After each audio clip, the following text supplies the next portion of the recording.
Selamat pagi Bu Selin. Selamat pagi. Baik, apa kabarnya di hari ini Bu Selin? Baik. Luar biasa, kelihatan dari auranya. Baik, Terima Bu Selin saya boleh tanya nih sesuatu. kasih. Silakan. Nah, kira-kira apa sih sebenarnya tujuan dari pertemuan kita hari ini Bu Selin? Ya, tujuannya si Pak Posma, ya, yang pertama Pak Posma bisa membagi ilmunya kepada Iya, saya, siap. ya, membagi ilmunya kepada saya yang saya tidak tahu, jadi tahu. Kemudian Pak Posma bisa masuk ke kelas saya untuk bisa observasi saya lebih spesifik lagi. Gitu. Oke. Jadi saya ini akan melakukan supervisi di kelas Ibu gitu ya? Oke, ya. Baik, siap. Dengan senang hati. Nah, kalau gitu Bu, saya boleh tanya lagi.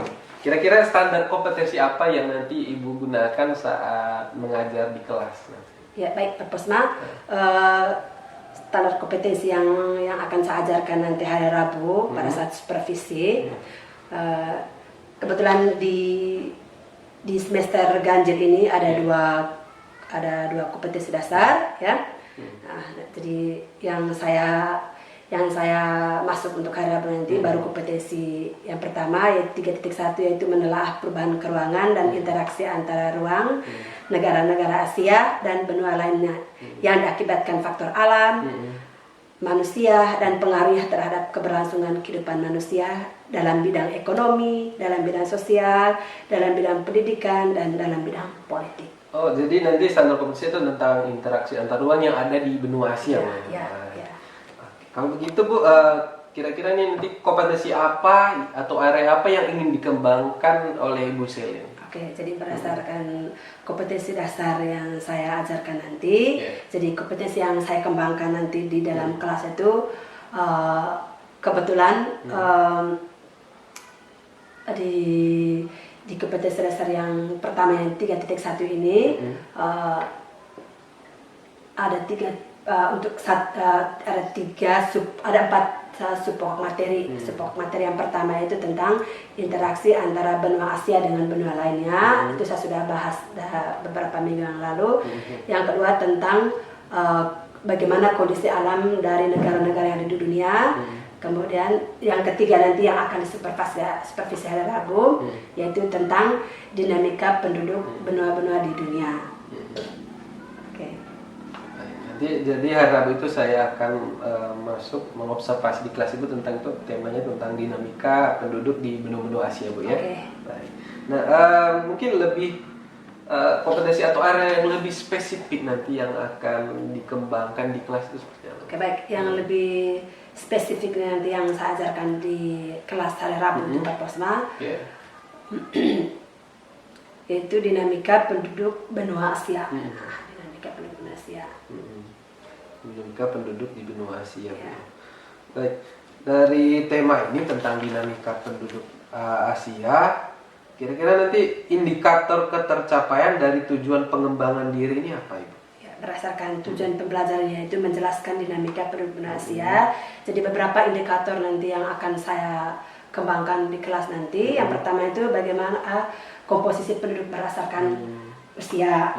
Bagaimana komposisi penduduk berdasarkan usia. Kemudian yang kedua komposisi penduduk berdasarkan ras. Bagaimana komposisi penduduk berdasarkan ras. Kemudian bagaimana laju pertumbuhan penduduk benua Asia. Kemudian bagaimana kualitas penduduk Asia, dan yang terakhir itu tentang agama dan budaya di benua Asia. Jadi tadi untuk hari Rabu itu nanti kita akan belajar tentang dinamika penduduk Asia terdiri dari komposisi penduduk Asia, rasnya, kemudian bahkan laju pertumbuhan penduduk di benua Asia Bu ya. Terima kasih. Nah, untuk tercapai indikator ketercapaian dari tujuan pengembangan diri tadi, kira-kira nih strategi apa yang bisa Ibu lakukan nanti di kelas seperti apa itu? Boleh diceritakan? Ya baik Pak Posma,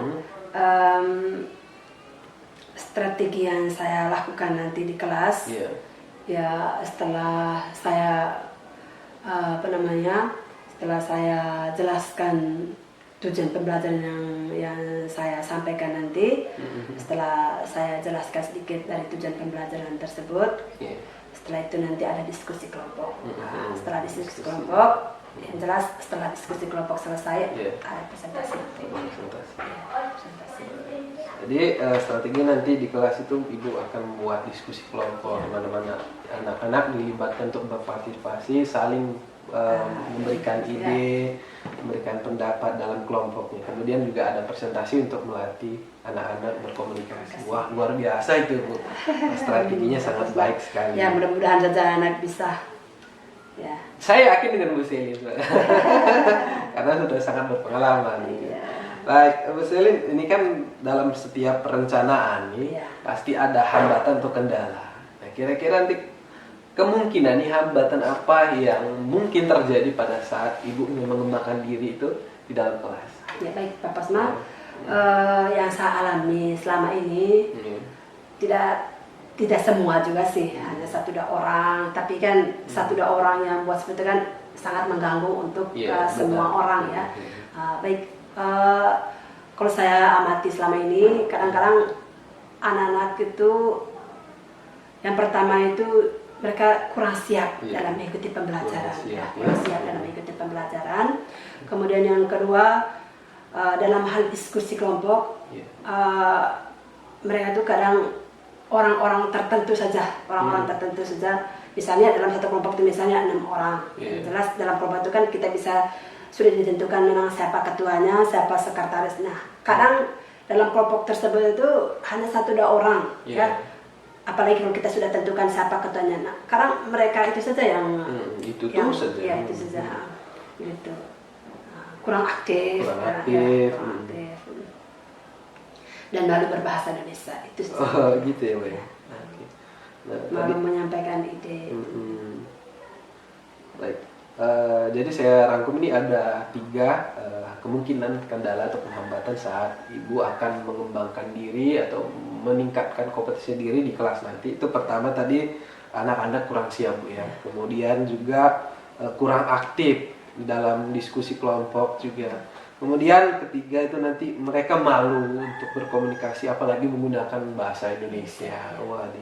Nah, Bu, berdasarkan hambatan ini kira-kira strategi apa ataupun upaya yang bisa Ibu lakukan untuk mengurangi dari kendala ini seperti apa ya? Ya, kalau menurut pengalaman saya selama ini Pak Posma, itu kan ada beberapa hambatan yang saya alami selama ini. Kadang kalau saya mau mereka lebih semangat lagi dalam hal diskusi, kadang ya saya selalu mengatakan ini bukan hanya sebatas bukan hanya untuk sekedar rame-rame diskusinya. Ini ada nilainya. Jadi kalau kamu seperti ini,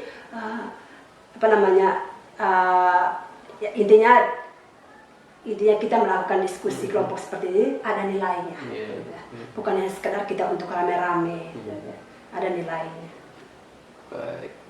Mungkin ada lagi strategi yang bisa dilakukan untuk mengurangi dampak atau hambatan-hambatan seperti ini? Ya, kalau saya buat selama ini kadang kasih pendekatan, ayo jangan malu, jangan malu.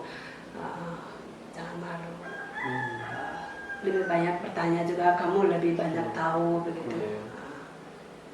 Nanti Ibu memberikan motivasi ya untuk mereka supaya lebih bersemangat dan menimbulkan rasa lebih percaya diri. Lebih banyak bertanya kamu dan nilai juga lebih tinggi nilainya. Dan yang tidak aktif sama sekali dalam kelompok itu tidak ada nilai sama sekali. Kemudian Ibu nih, kita kan sudah sepakat ya tadi bahwa kita nanti akan melakukan observasi atau supervisi di kelas Ibu untuk perkembangan gaya belajar Ibu atau gaya mengajarnya lebih baik juga sehingga berdampak positif bagi perkembangan anak-anak. Kira-kira Ibu nanti kita boleh sepakati nih kapan dan jam berapa maupun di kelas mana nanti kita akan melakukan observasi. Ya, baik Pak Posma, kebetulan hari Rabu itu saya ada 4 jam ya. Jadi Pak Posma bisa masuk ke kelas saya itu nanti hari Rabu jam 4.05 di kelas 3C. Kelas 3C, 9C. Baik. Jadi kita nanti akan bertemu lagi di hari Rabu les ke-4 dan 5 di kelas 9C.